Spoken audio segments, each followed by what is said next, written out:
Herhalde haritaya göre ben şu anda adadayım. Haritayı katlayayım, yani yuvarlayayım, ne halka dürbün yapayım, evet. Ay, dürüm. Dürüm yapayım, sonra da cebime koyarım. Evet, haritayı dürüm yaptım. Şimdi cebime koyayım. Evet, haritayı cebime de koydum. Şimdi bu adada biri varsa var. Kim dedi onu ya?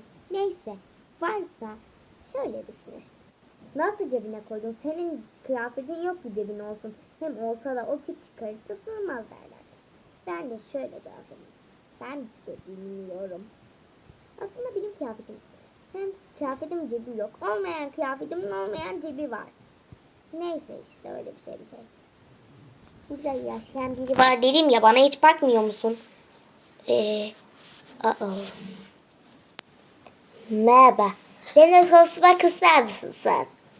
Merhaba. Sana bir şey sorayım mı? Bir saniye. Söyle. Bir şey. Ha, çok komik. Bu eski espri canım. Neyse, şimdi gerçekten bir şey söyleyeceğim. Biliyor musun, ben evde hayvanım var. Hatta vahşi hayvanım. Vahşi hayvanım mı var? Ne kadar güzel. Var. Gösteriyorum, bak gösteriyorum, görüyorsun da. Gel vahşi hayvanım, evcil vahşi hayvanım. Du. Atala konuşmayı özledim baba.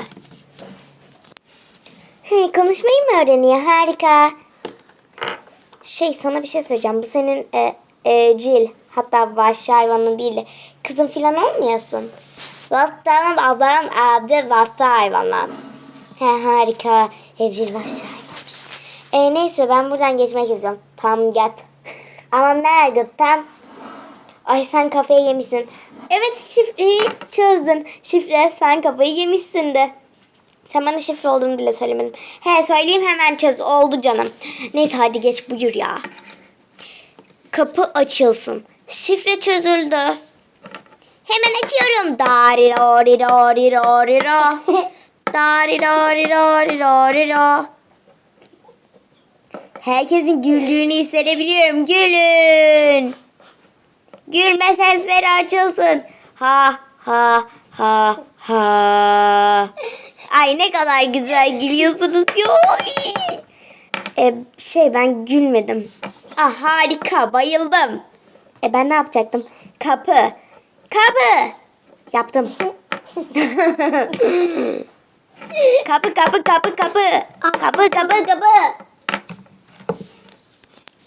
Kapı açıldı, geçebilirsin. Teşekkür ederim de bir daha deli numarası yapma. Tamam. Ben en iyisi geçeyim. Teşekkürler. Şimdi ormana gitmem. Ay, düşe ormana gitmem gerekiyor. Bye. Haritayı da şu küçük olmayan kıyafetimin olmayan cebinden çıkarayım bari. Ay, kendimi bayılmış gibi hissediyorum ya.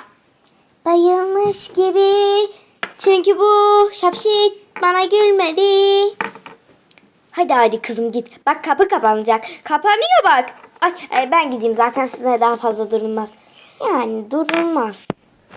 Görüşürüz. Geçecek. Tamam.